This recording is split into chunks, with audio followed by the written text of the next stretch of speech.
The judge overseeing this mess is a joke and a disgrace. And I basically just told him that myself. Hello, my fam. It is Perez, the queen of all media, the original influencer, and your number one source for everything It Ends With Us saga. I am intervening on behalf of past and potential future victims of Bully Lively. Moments ago, I just filed a motion for protective order to require court approval prior to future non-party subpoenas. This will hopefully put an end to Subpoena Serena's misuse of the discovery process. Let's get into it. Dated today, my motion says, quote, I, Mario Armando Lavandeira Jr., am known professionally as, and am a non-party to this action, representing myself pro se. On July 19th, 2025, I was served with a sweeping third-party subpoena issued by plaintiff's counsel demanding private communications, unpublished materials, and internal records based solely on the fact that I publicly discussed this case of great civic interest as part of my work as a journalist and media commentator. See Exhibit A. I gave the judge a copy of the subpoena. Upon examining other filings in this court, I am not alone in being targeted. Several other non-party creator journalists have also received similarly burdensome subpoenas from the plaintiff. This pattern raises serious concerns of discovery abuse, forum harassment, and an attempt to chill protected First Amendment speech.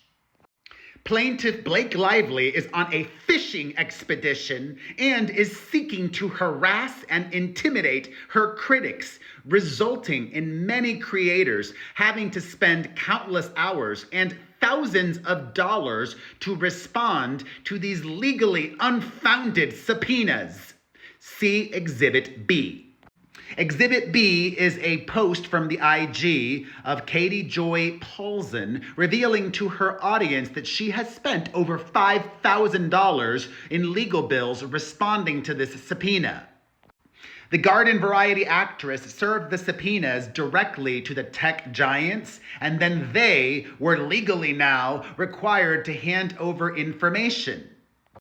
But Katie Joy just let us all know that her subpoena has been withdrawn. My motion today continues saying, a self-proclaimed champion of women, Miss Lively has targeted mostly women in this shameful attempt at chilling protected speech, even targeting victims of domestic violence. See Exhibit C.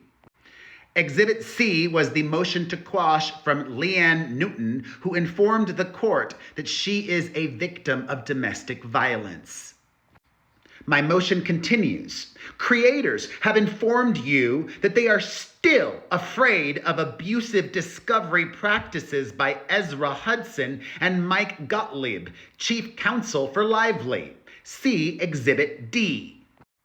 Exhibit D is a letter to the judge from creator-journalist Lauren Nady, who expressed to him that she was worried about abusive practices going forward, given what we have seen thus far from Team Pinocchio. My motion continues. So far, this court has shown little interest in protecting non-parties to this litigation. See Exhibit E. Exhibit E was the judge's ruling yesterday denying my very sensible request as a non-party to this litigation that my personal information, my home address, email, and phone number be redacted. Blake Lively's judge, Lyman, obviously denied that request. My motion today, though, continues. Your Honor has dismissed my legitimate safety concerns. It is not my job or responsibility to inform you of this, but as of today, This court's docket is still sharing what is believed to be the home addresses of Matthew Mitchell and Cynthia Barnes Slater, neither of whom are defendants in this litigation, nor is their exact location of interest to the greater public good. See Exhibit F and Exhibit G.